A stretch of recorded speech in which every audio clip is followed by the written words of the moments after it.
I'm Shibani Gharat, joining in from Mumbai, and my colleague Sumita Karir, who is joining in from our Delhi studio. So good evening, viewers. We all know that air pollution affects our lungs. We've had a discussion between me and Sumita and a panel of experts like just a few weeks ago on this, but we also know that foul air has an adverse impact on our pockets. However, Delhi's deteriorating air and the alarming levels of air pollution is also taking a toll on the capital's business prowess. Yes, you heard that right. Delhi's lethal air pollution has already led a pharmaceutical company's finance head quitting immediately. Looks like toxic air is much more difficult to handle than toxic bosses. On a serious note, Delhi may now be losing out business opportunities and investments too due to dangerous levels of air pollution in the capital. Sumita, since you are sitting in Delhi right now, what is the situation like? I mean, I know for a fact that it's very difficult to breathe as you step out of the studio and home. Absolutely, Shibani. So, of course, that's the reason why this issue is making news again on ET now. And this is one issue that, of course, viewers would also agree with. This is something that we have handled over the past couple of weeks. Now, we've done repeated shows. And, of course, the situation remains just the same. It's an year-round problem. So, definitely, and that's essentially what the government needs to look at. Viewers, it's not that adverse impact of air pollution, like my colleague was stating, on the economy isn't well known. While a World Bank report released in March 2025 estimates that nearly 5% of global GDP is lost annually due to air pollution through reduced labor productivity, lost working days, and shorter life expectancy. And all of these are factors which greatly contribute to loss of productivity and quality of work and life as well. So the message is loud and clear. Delhi's air pollution has an economic cost. And ladies and gentlemen, before we go to our guest to decode this economic impact of air pollution, let's listen into what former IMF chief economist Geeta Gopinath had to say on the price that India pays for the highly polluted air that its citizens breathe. So if you look at the impact of what that is doing to the Indian economy in terms of the effect on health. So this is, a very nice study that was done that looked for a particular year, it was 2019, looked at the effect of air pollution only, air pollution on premature deaths in India. That number is 1.67 million deaths. That's 18%. 18% of the deaths that happened in 2019 were attributable to air pollution. That is every year, and it's gotten worse since 2019. To put that in perspective, the tariffs that India is facing from the US, the effect on the Indian economy is about 1/4 of that, right? And it's going to go away. It's going to go away in a couple of years. But this is not going away. Well, 18% of the deaths in 2019 could be attributed to air pollution. That's the word that's coming in from Ms. Gopinath. In fact, Lancet, ladies and gentlemen, has also separately published a study which suggests that financial losses to the tune of 9.5% of the country's GDP could be attributed to air pollution in the national capital. And of course, to decode the economic impact of air pollution, whether this is going to lead to corporate relocation, we're now joined by Roshan Shankar. He's the founder at Saroja Earth and Vimlendu Jha. He's an environmentalist. He's been with us on several panels earlier on as well. Thank you very much, gentlemen, for taking the time out and speaking to us here on ET. Now, let me come to you, Mr. Jha, first. Now, Alchem's drugs finance heads has quit. He cited Delhi pollution, and then, of course, ex-Xiaomi India chief in Delhi ended his Delhi trip earlier in November this year. Are these instances reflective of a larger trend that you are witnessing amongst working professionals in the country? Are they looking at relocating from the national capital, including companies? What are companies thinking, and what is it that you're observing? So, of course, as in, we have had instances of top corporate leaders actually not choosing to live in Delhi or Delhi NCR, and of course choosing their health and their family's health over perhaps the economic or financial gains that they would make in living and being in that position. Interestingly, also we need to understand that this is not migration, this is flight. So it's not as if someone migrates from a place. This is completely prioritizing health and making health non-negotiable. But at the same time, it's very interesting to understand that it's only the elites who can actually exercise that choice. At the end of the day, majority of the masses can't exercise that option. Only some of the people who actually can afford to perhaps temporarily in say so-called pollution month migrate to another place, and people who can actually have better affordability can completely shift out in that sense, or fly out of a city. So I always say, and I've been having this position for many years, that the cost of inaction actually. Yeah, very pertinent point actually you made over there, and I'm just going to pick on that, is not everyone can afford to make those choices. Only those can, can go ahead and say, okay, I can't take this polluted air anymore, I quit. But there have been repeated instances of this, that we have seen. But my question to you, Roshan, is clean air going to be, going forward, like a non-negotiable part of the CTC, as as the younger generation also is more cognizant of the impact of of all of this on their health? They are becoming more health cautious than the previous generation, the millennials. We would be okay to work with in any conditions, any given hours. But the younger generation today is more cognizant of, the hours that they put in at work. So is clean air going to be a non-negotiable part of the CTC going forward, considering the levels of AQI that many of our cities are hitting? Thanks, everyone, for having me on this panel. So I think there's a few different aspects to look at this. It's first, where do you draw the line on what is bad air? In my journey in the last 10 years of looking at air pollution as an academic and now as an entrepreneur and as a government consultant, my opinion is that the first political asylum that someone sought from air pollution was way back about 20 years ago, and that was from Delhi. So I think as time goes by, people get more and more aware of both the numbers of air quality and what it does to the individual.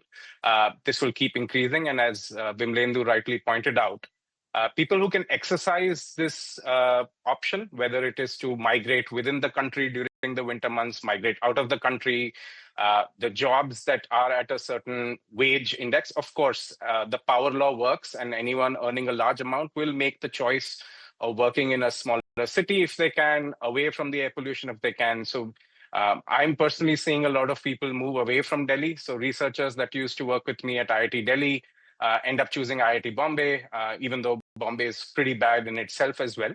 So I think definitely at a certain end of the power curve or the bell curve, the highly educated, the erudite, the elite, and the extremely rich people will be able to make this choice. I think as time goes by, we see those choices.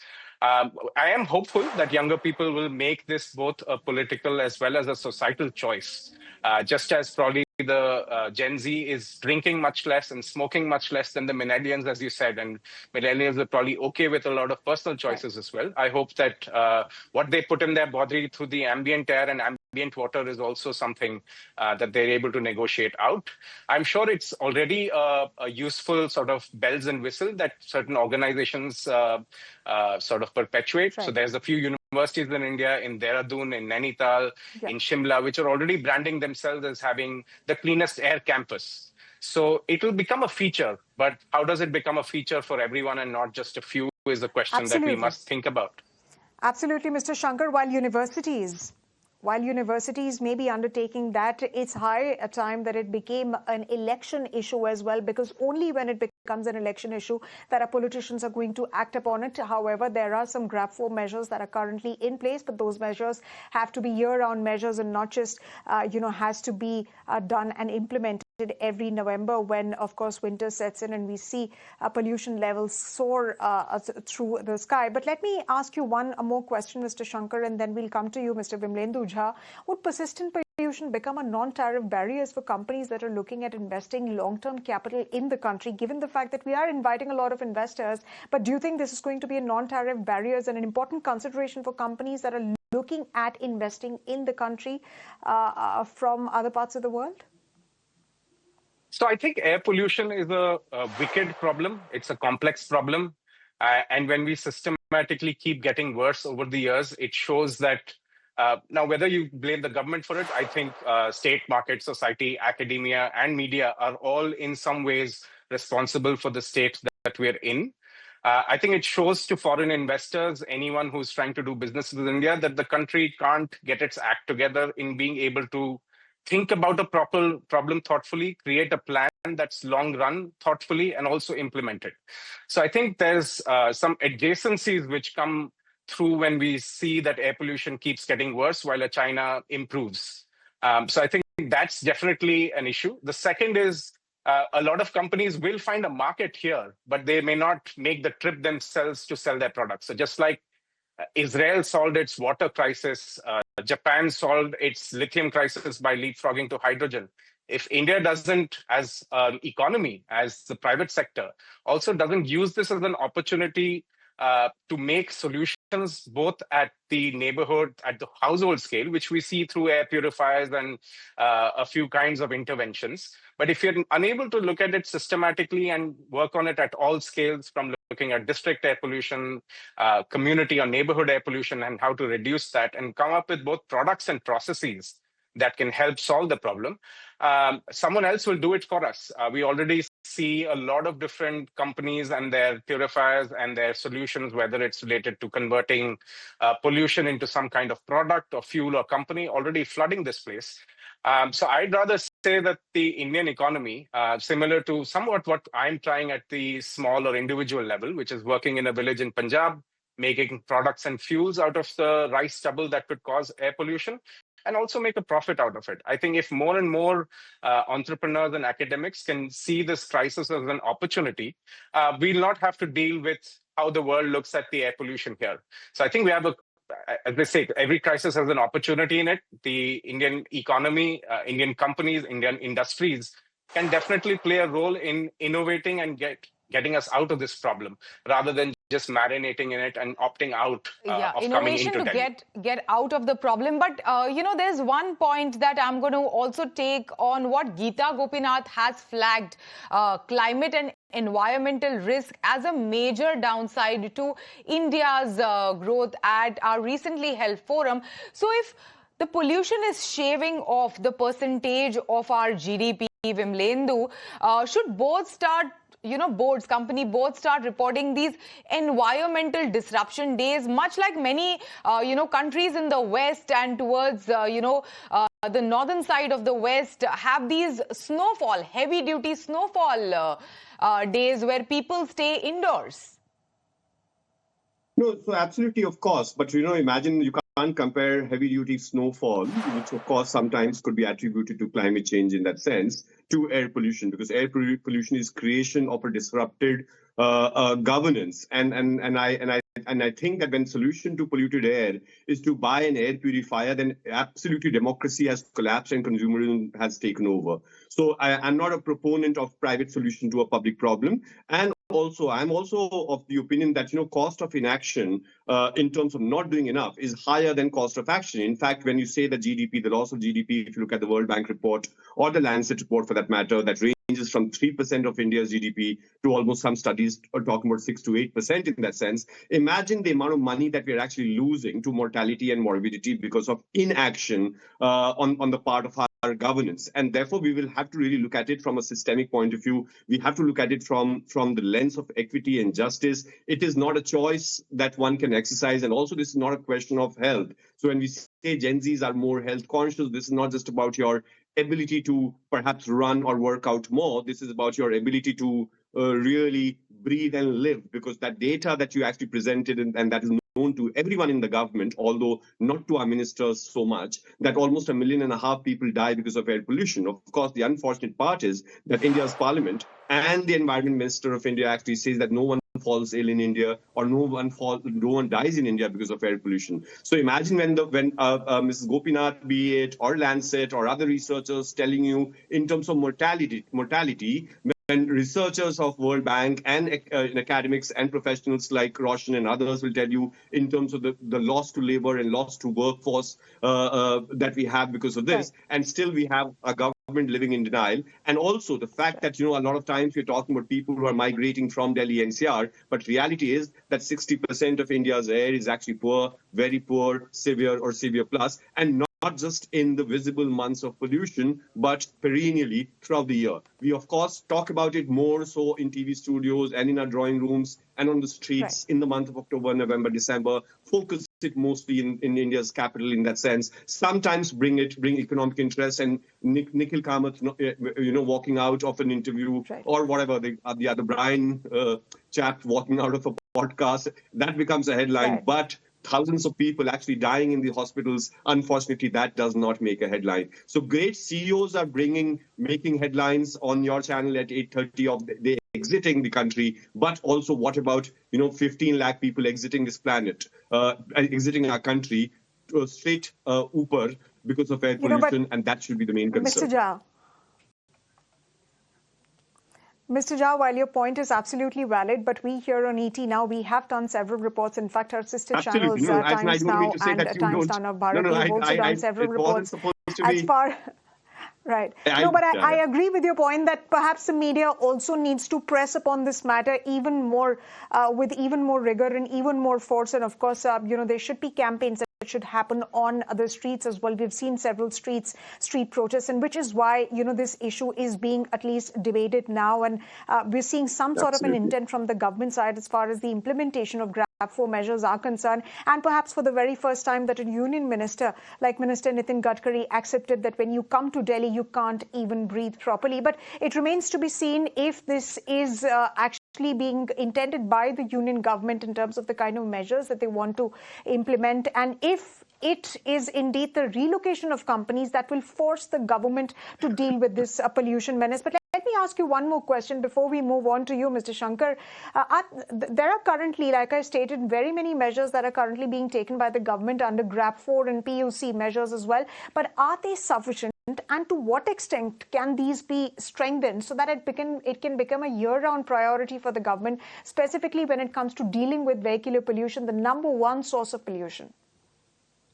So we need to understand one thing. Let's stop celebrating GRAP, because GRAP is not a solution. GRAP was supposed to be a precautionary emergency measure. And unfortunately, we have been told and we have been fed and we have actually accepted GRAP as a pollution mitigation measure. It is actually not. So look at what happens in GRAP. You shut down, you lock down. Shutting down, lockdown cannot be a sustainable solution at all. What has happened in GRAP in the last 10 days, for example, is 400 polluting industries have been stopped from operation. Why do you actually need a GRAP measures to be implemented so as for polluting industries to be operating anywhere in the country? And therefore, you need a stronger governance system. I'm of the firm opinion that rather than looking at symptoms, you have to look at source. And GRAP only addresses symptoms. It only sprinkles water over the streets. It only locks down and shuts down schools and so on and so forth. So when we know our pollution inventory, when we know the sources of our pollution, we have to systemically look at taking measures, and not just at the Ministry of Environment and Forest level, but also at Ministry of Agriculture, Ministry of Health, Ministry of Road, and Ministry of Culture. Ministry of everything needs to come together and look at this. And as I always say, that the amount of money that we are actually investing with regard to air pollution is very, very minuscule. If we actually want to do what Beijing was able to do, Beijing actually was spending 15,000 crores each year for 10 years, versus we spend 20,000 crores in 6 years over 130 cities, which is a minuscule amount, which comes to less than $4 million in that sense, or say perhaps 20 to 25 crores a year per city in that sense. So, the political will, political intent, political urgency will have to match with economic, putting money on the table.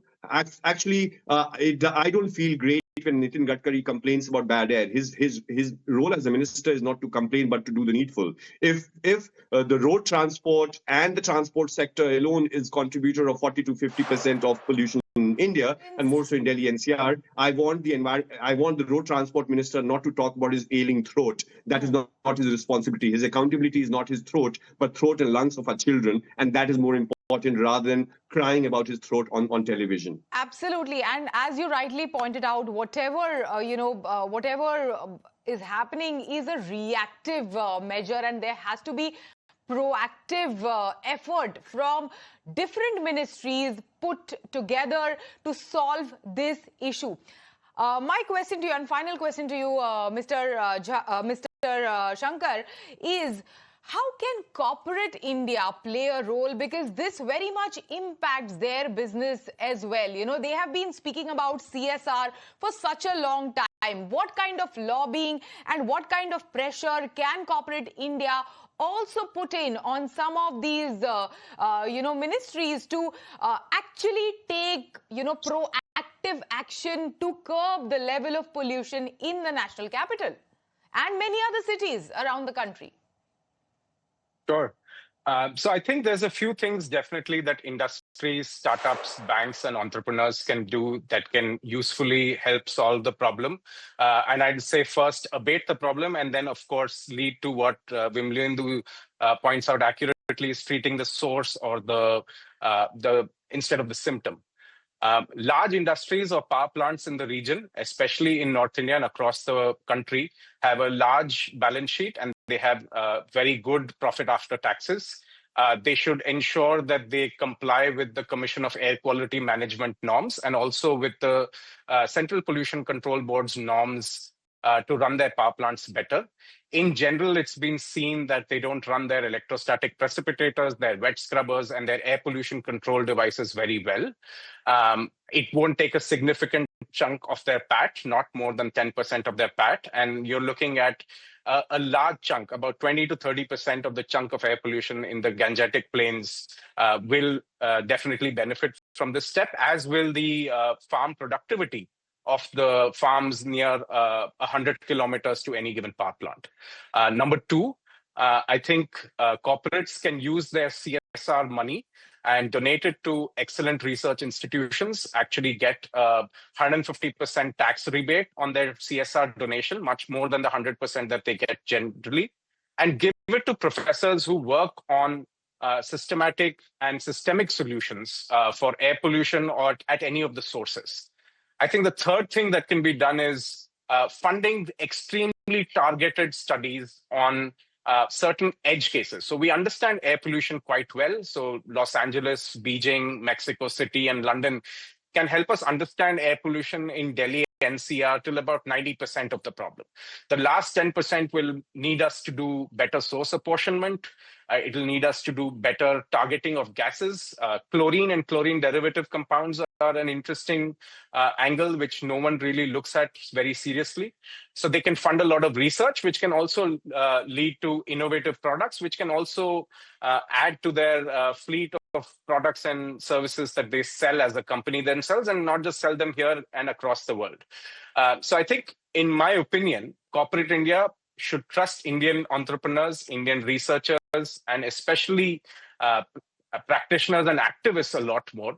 I'd definitely be a much happier person if the government or the commissions of air quality management listen to Vimlendu a lot more than they do some reports that they copy-pasted using Claude AI from a foreign country.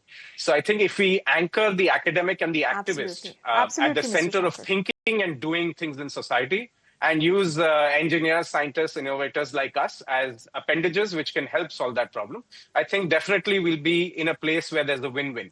I don't mean to pick on corporate India. I think corporate India can just make a lot more money and turn pollution to prosperity.